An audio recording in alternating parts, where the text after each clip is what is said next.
Of the world's ancient civilizations, the Maya stand out as one of the most impressive and mysterious.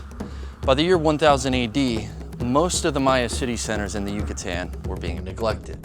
Left behind were huge pyramids, intricate works of art, and a complex written language.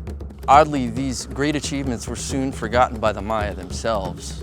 But why were the cities abandoned in the first place? Maya farmer Alfonso Sul explains that even the Maya today don't know the answer.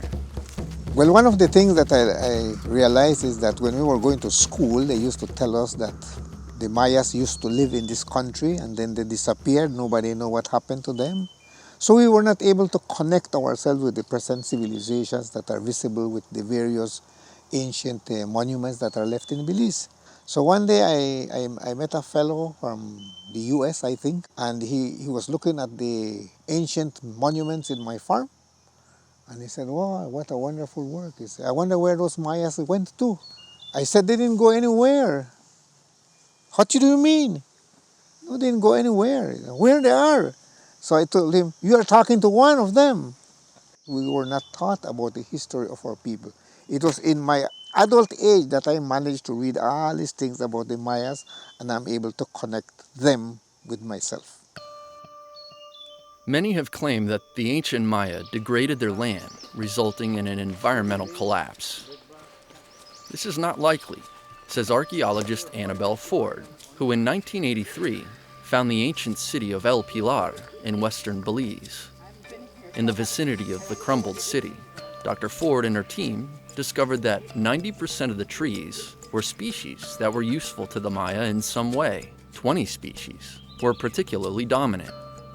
We were able to come up with these 20 dominant plants that were all useful, all important for construction, for medicine, for thatching, for production, for fruit, for gum, even for the birds, even for the animals, are counted among important uses that the Maya have.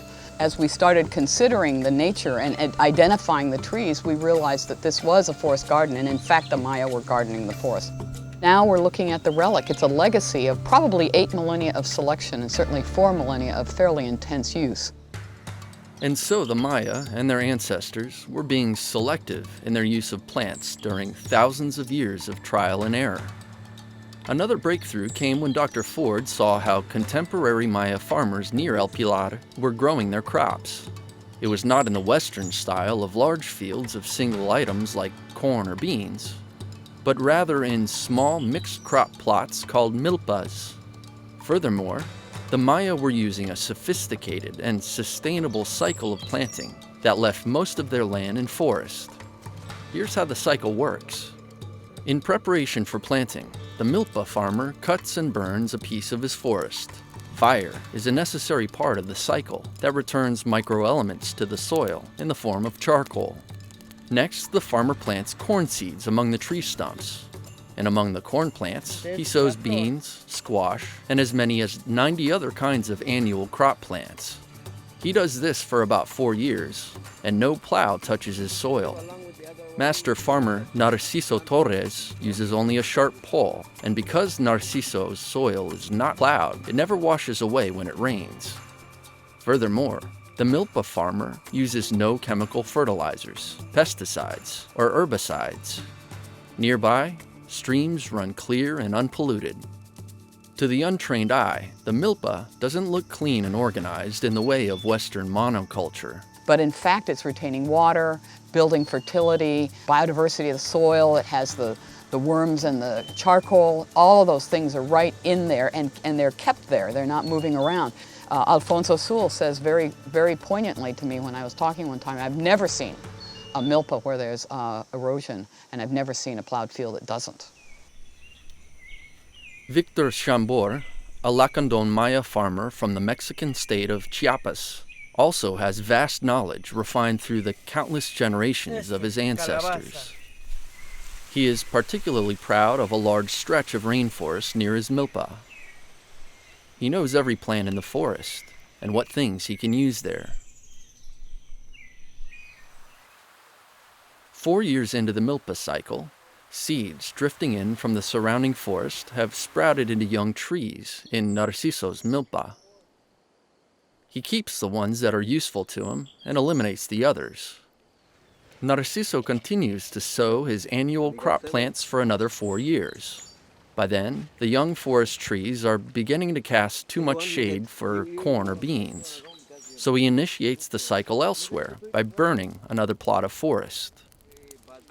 The new forest, with its many products, will be as important to Narciso as is Milpa. It will grow and mature for the final 12 years of the cycle and will become a place for abundant wildlife.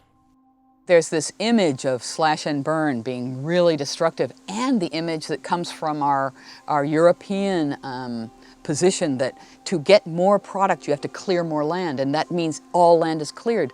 The Milpa system is a cycle. At any one time, they'll have a minimum of 2/3 of the land in forest. And that is a critical point.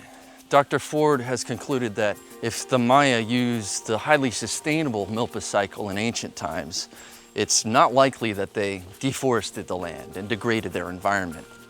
Instead, we need to look at other social, economic, and political causes for the collapse of great cities. The Maya farmers lived on, and with neither pyramids to build or kings to support, they continued to perfect this high-yield Milpa cycle through hundreds of generations of hard work and accumulated knowledge. The Milpa cycle may be their most important achievement and their greatest gift to the future of mankind. But in this modern era where agriculture is increasingly mechanized, will this tremendous knowledge be lost? There are fewer and fewer of these master forest gardeners, like Victor, like Narciso, like Alfonso.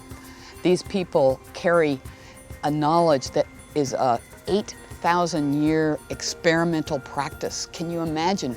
And to not include them in a sustainable future when they can really step up and help, and they're ready to help. We need them, and if these people are not here for us, we can never find out that the kinds of things they know that have been this long experiment. The sustainability of the Maya Forest Garden is unparalleled.